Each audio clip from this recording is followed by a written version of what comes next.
Hi అండి, మీరందరూ బాగున్నారా? ఈరోజు పిల్లల కోసం పెద్దల కోసం చాలా చాలా యమ్మీ డిష్ తీసుకొచ్చానండి. అదేంటంటే పీతల బూర్జీ. అవునండి, పీతలు ఇష్టం ఉన్న వాళ్ళు కానీ అది ఒలుచుకోవాలి అని అనుకునే వాళ్ళకి ఇది ఈజీగా తినేయొచ్చండి. చాలా చాలా టేస్టీగా ఉంటుంది. Let start.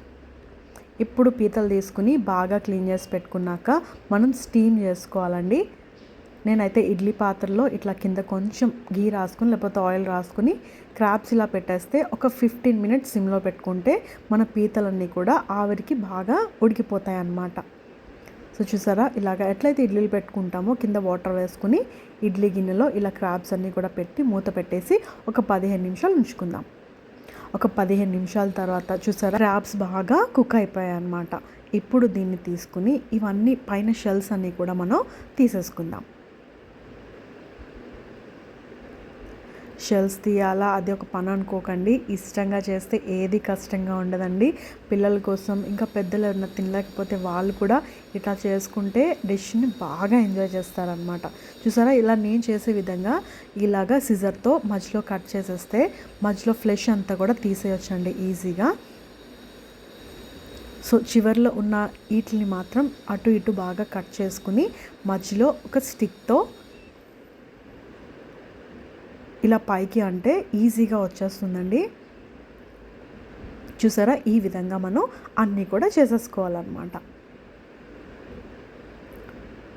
పిల్లలు ఉంటే వాళ్ళని కూడా పక్కన పెట్టుకుని హెల్ప్ చేయమనండి. పిల్లలు చదువులే కాదండి, ప్రతి విషయంలోనూ హెల్ప్ ఇప్పటి నుంచే నేర్చుకుంటే అది పెద్ద అయ్యాక వాళ్ళకి హెల్ప్ చేయడం అనేది ఈజీగా అందరికీ చేస్తారనమాట. సో ఇలాగా మనం అంతా కూడా తీసి పెట్టుకున్నాక ఒక ప్యాన్ తీసుకుని దాంట్లో ఆయిల్ వేసుకుందాం. ఆయిల్ కాగాక దీంట్లో మనం కట్ చేసుకున్న ఉల్లిపాయ ముక్కలు వేసేసుకుందాం. ఈ ఉల్లిపాయలు కూడా చిన్న చిన్న ముక్కలుగా కట్ చేసుకోండి. అదేవిధంగా పచ్చిమిర్చి కూడా చిన్న చిన్న ముక్కలుగా కట్ చేసుకుని వేసుకుని కరివేపాకు కూడా వేసుకున్నాక బాగా మిక్స్ చేసుకుందాం.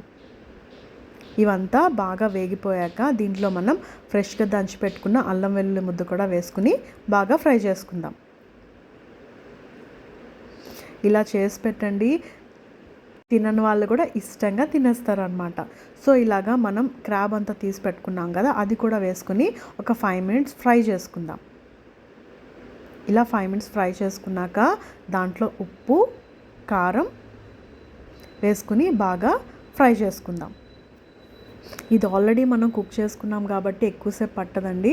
అందుకని ఇంకొక 10 మినిట్స్ మనం ఫ్రై చేసుకుంటే అయిపోతుంది. ఫైనల్గా మనం గరం మసాలా వేసుకుని మిక్స్ చేసుకున్నాక ఫైనల్గా మనం కొత్తిమీర వేసేసుకుంటే మన యమ్మీ యమ్మీ క్రాబ్ బూర్జీ రెడీ అయిపోతుందండి.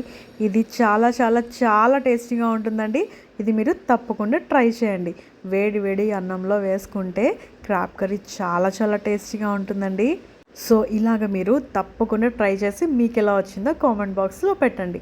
మరి ఇంకెందుకు ఆలస్యం, ఇప్పటి వరకు మన ఛానల్ సబ్స్క్రైబ్ చేసుకోకపోతే వెంటనే చేసుకోండి ఇలాంటి యమ్మీ రెసిపీస్ కోసం. ఇంకా మన ఛానల్లో చాలా veg and non veg recipes ఉన్నాయండి. కిడ్స్ స్నాక్స్ కూడా ఉన్నాయి, హెల్దీ ఫాస్టింగ్ డైట్ రెసిపీస్ కూడా ఉన్నాయి.